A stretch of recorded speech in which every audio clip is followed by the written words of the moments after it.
How's it going, everybody? My name is Mulder, and welcome to GameChron, your #1 stop for tips and tricks on your favorite video games. Today will be our final Pathfinder Kingmaker video before we set you off on your own to discover all the dangers and unique secrets this game has to offer. Now, in this Pathfinder tips video, we'll go over 2 key companions that you need to get to add to your party, and finally, where you can find a pretty powerful dungeon guarded by a silver dragon that you'll need to conquer in order to get some very rare loot and extra XP for your characters. All that and more straight ahead. If you enjoyed this video, don't forget to like, share, and subscribe for a lot more. Now without further ado, let's dive into our Pathfinder Kingmaker gameplay tips and tricks part 5.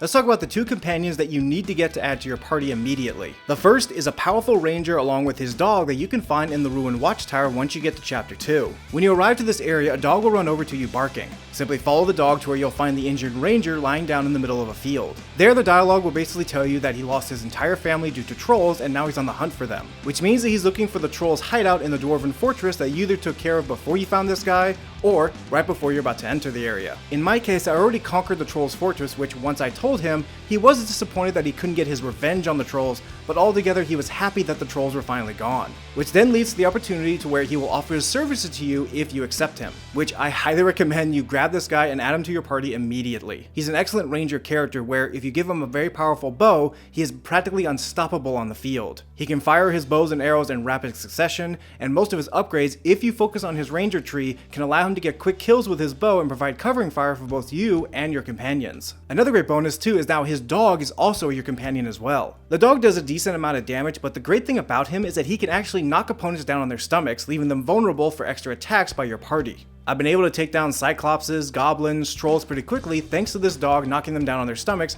allowing me to finish them off fast. So definitely go out of your way to find this guy once you get to chapter 2 in the ruined watchtower. Now let's talk about the Kineticists that you can find on the east side of the map. Because this game comes with all the added DLC, her character gets added into your game automatically. And trust me when I say you need this tiefling on your team immediately. Her quest is pretty simple. Both the tiefling and her twin sister need your help to get their powers under control. Because they're both Kineticists, they're able to control different elements. For example, one sister is very potent with fire spells, while the other is very powerful with water spells. Which once you start upgrading these characters, you can actually mix and match different elements depending upon which character you like to use most. The quest has you taking down mostly stone gargoyles and other weak enemies. The object of this quest is to get a mystical disc that allows these sisters to have better control of their powers, which is currently being guarded by a large gargoyle, which his primary weakness is fire. You'll need to cast a fire spell on him in order to finish him off. Once the disc is recovered, make sure you give it to the sisters. They'll be very grateful to you for helping them gain control of their powers, in which case they'll offer their services to you. These Kineticist sisters are excellent companions. Not only does the game allow you to switch them out at any time during combat, but because they both differ on their own elemental powers, you can actually switch them out taking on different enemies at once. Fighting a particular enemy whose weakness is either water or fire or any other element, simply switch out the right sister in the midst of combat to where you can then take out this enemy quickly. This character is extremely powerful and so are their spells,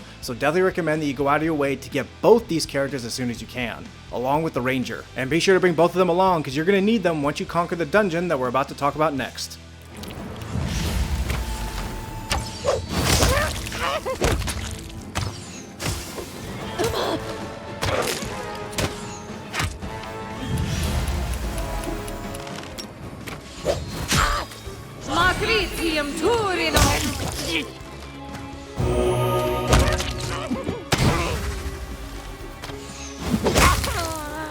Now this dungeon you will find northwest of your kingdom, which is being guarded by a large silver dragon, which will actually request your help. The story goes is that this dungeon's been around for over 1,000 years. Many heroes have traveled into this dungeon to defeat the evil curse inside, but all have failed until you have arrived. The object of this dungeon, at least for now, is to go down to the bottom level of this dungeon and defeat the weary traveler along with his ghostly companions, which have all been taken control of by a dark entity inside. In this area, you can actually feed and rest your characters to get them up to full strength at any time during your dungeon hunt, along with the fact of the silver dragon and another merchant character nearby allow you to buy tools from them such as swords, armor, and any other types of gear that you want to add to your characters. Keep in mind that both the silver dragon and the merchant here are very expensive to buy items from, so make sure you have a lot of gold or at least a lot of items on you that you can sell to them before you start buying anything. Definitely bring your most powerful characters and equip the most powerful gear you have. This dungeon is no joke, especially depending upon what type of difficulty you have set in the game. Now there are 4 levels to this dungeon. Each level is coded with its own particular element. Level 1 is focused focuses on poison, level 2 is focused on acid, level 3 is focused on fire, and level 4 is focused on water. Level 4 is also where you'll find the Weary Traveler and his ghostly companions that you need to defeat. Now each level has their own particular type of enemies that are actually coded in the type of element that you're fighting them in. For example, on level 1, you're going to be facing against wolves, werewolves, a swarm of rats, and were-rats, which will all be covered in poison. Once you reach level 2, which is covered in acid, you'll be fighting against were-rats and werewolves again, but also were-tigers. The were-tigers are the most dangerous because they can charge at you doing heavy damage while still hitting you with acid attacks. I definitely found myself having the most challenge out of level 2 than all the other areas in the dungeon. Once you clear out level 2, make your way to level 3, which is the fire area. The enemies that you'll be fighting in this area will be cyclopses, which will be enraged and also be casting magic. Of course, since they're covered in fire, they'll be doing heavy fire damage as well. Once level 3 has been conquered, make your way to level 4, which will be the water area, which you'll be fighting against spiders, goblins with bows and arrows, goblins that can cast magic, and huge water elementals. Once you've conquered these monsters, now it's time to make your way to the final room on level 4, where you will face the Weary Traveler and 4 of his powerful companions. Now, the Weary Traveler, through my experience, wasn't that tough to defeat. He'll come at you with both a sword and a shield, and he'll be protected by certain magic spells,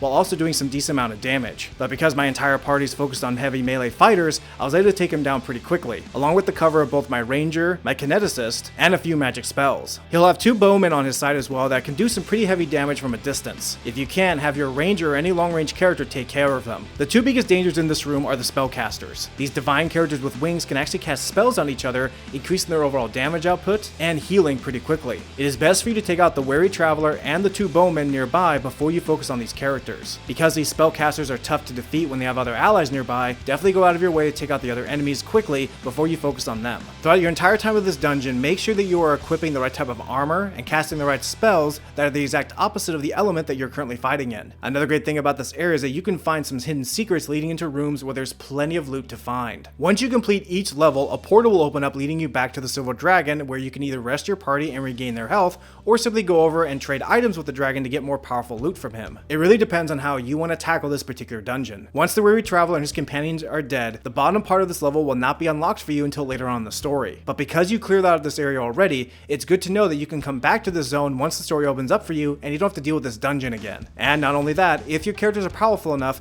you'll be walking out of this dungeon with extremely powerful loot to continue the rest of your story. In which case, because this game is so deep, there's plenty of ways that you can go about your journey in Pathfinder Kingmaker, which I hope that these 5 Pathfinder Kingmaker tips videos I've made truly give you a jump start on your character creation and allow you to tackle the difficult moments in this game with flying colors. And that is it for our Pathfinder Kingmaker gameplay tips and tricks part 5. I hope you enjoyed this final video, and if you did, don't forget to like, share, and subscribe for a lot more. Next week, we'll be kicking off our Marvel's Avengers gameplay tips and tricks series, so I hope you stick around. We'll also be covering games like Star Wars Squadrons, Watch Dogs Legion, Cyberpunk 2077, Assassin's Creed Valhalla, and so much more. I cannot wait to jump into these games with you, but until then, my name is Mulder, and I'll see you next time in the GameChron.